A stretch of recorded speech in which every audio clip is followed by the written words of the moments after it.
Penser écologique, c'est souvent penser économique. Quand on s'inspire de la nature, on se rend compte que la nature ne produit pas de déchets, qu'elle recycle tout, qu'elle réutilise tout. Eh bien chez Itantia, c'est un peu ce que l'on fait. On veut faire le moins possible de déchets, réutiliser au maximum des appareils électroniques.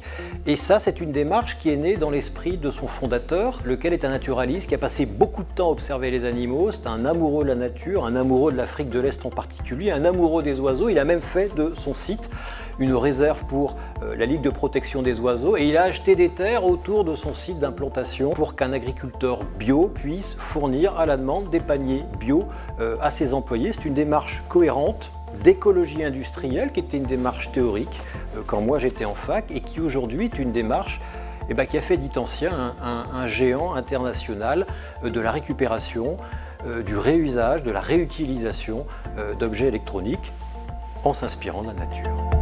Mon parcours il a commencé maintenant il y a presque une trentaine d'années dans un petit village qui s'appelle Beaupréau, juste à côté du site où nous sommes actuellement et j'ai commencé par vendre du matériel reconditionné. On a commencé à l'époque avec du matériel de bureau, ensuite on a transféré cette activité sur des matériels de télécommunication.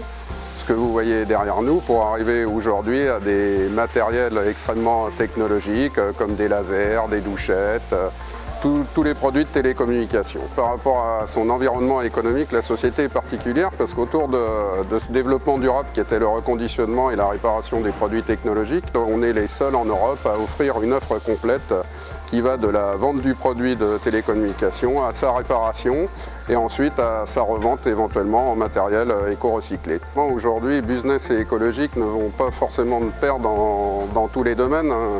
Vous êtes dans une entreprise qui essaye de concevoir le développement économique. On parle de la ruralité aujourd'hui, notre site aujourd'hui Itantia qui représente à peu près 400 salariés et sur deux sites évidemment en plein territoire puisqu'on est ici à la Jubaudière dans un village de 2500 habitants et notre deuxième site est à Valenjou, un petit village qui est dans le Maine-et-Loire aussi où il y a à peu près 800 âmes. Donc effectivement on concilie le développement durable d'un territoire à travers évidemment notre activité qui est de faire perdurer les produits, dont on a la chance d'avoir cette activité. Mais aujourd'hui, le développement rural, le développement durable et la transition écologique sont trois choses différentes. Aujourd'hui, on essaye chez Itantia, on a été des précurseurs parce qu'à l'époque, il y a une dizaine d'années, même maintenant une quinzaine d'années, nous avons eu la plus grosse flotte de véhicules hybrides pour notre force commerciale. Aujourd'hui, pour vous donner un exemple, on essaye d'aller plus loin en transférant toute cette flotte d'hybrides vers des véhicules électriques. La transition a déjà commencé. Déjà, tous les managers roulent en véhicules hybrides, avec évidemment les privilégiés qui roulent en Tesla et les autres en Nissan. Et l'objectif à court-moyen terme, 5 à 10 ans, c'est de construire une ombrière à l'extérieur sur le parking pour pouvoir fournir l'énergie à tous nos véhicules.